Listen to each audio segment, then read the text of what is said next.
Alright, I'm back, and today I'm here to give you a lesson on a couple of easy chords that sound hard, but are actually really easy. So starting it out, we have a couple of 2 chords.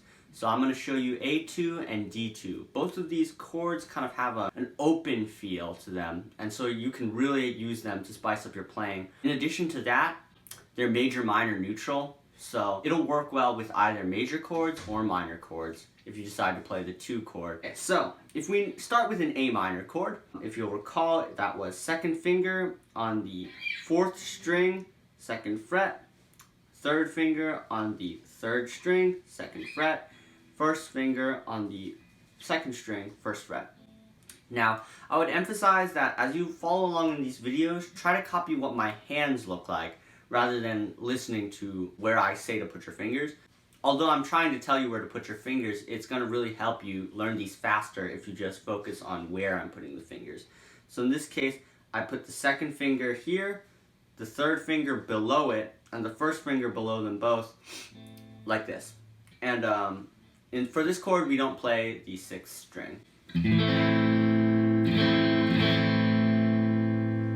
So that's what the chord sounds like, the A minor chord sounds like. So all we got to do to make this an A2 chord is remove that 1st finger. And now we're going to play, and that's going to be playing an A2 chord.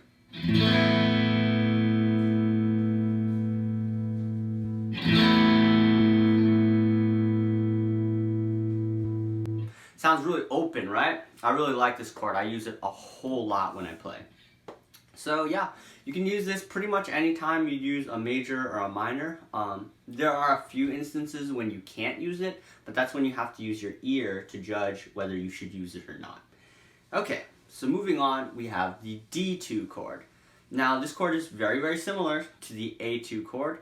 We'll start with a regular D major chord. The reason being for that is it takes out the note that decides whether it's major or minor. But that's a little bit beyond this. Okay, which if you recall, we don't play the 6th or 5th strings, and then we put 1st finger on the 2nd fret of the 3rd string, 3rd finger on the 3rd fret of the 2nd string, and 2nd finger on the 2nd fret of the 1st string. So it makes kind of like this triangle shape here, right?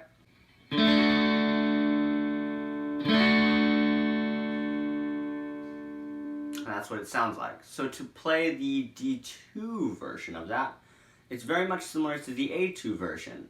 All we gotta do is remove 1 finger. So we go from this to this. We're gonna take the 2nd finger off.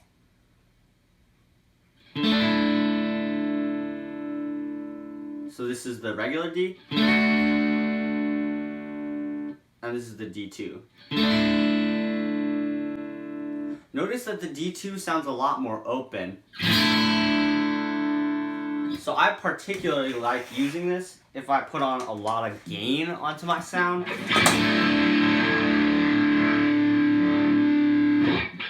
I think it sounds really, really good with gain like that. Okay, so to brush over the chords that we learned the A2, which was the same as an A minor, only we removed this 1st finger. Still not playing the 6th string.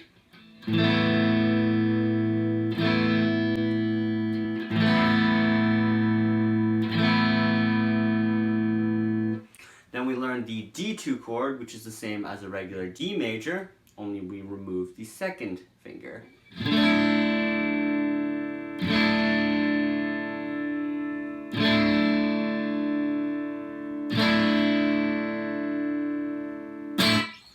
Right? Both of those chords sound really good if you put some gain.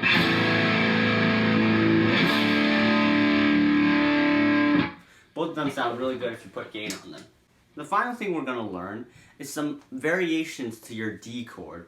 If you're starting out and you like strumming a bunch of like open chords like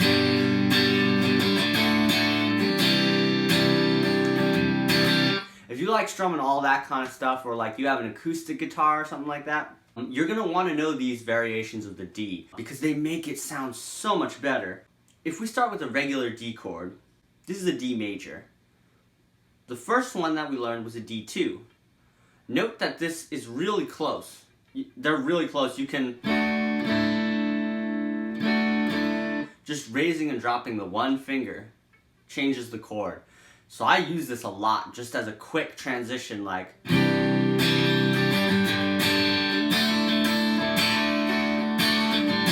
something like that.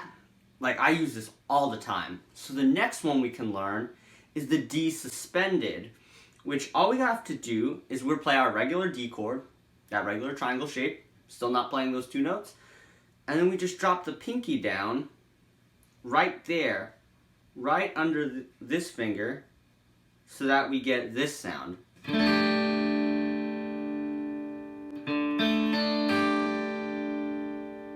So this might not sound all that useful like right now, but trust me, it is one of the most useful chords I know. So used in conjunction with your E suspended, regular E major, and your D2, you can actually like make some kind of cool melodies just with this.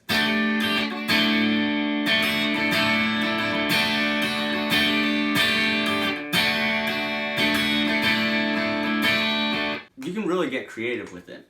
This opens up a world of possibilities, just knowing these.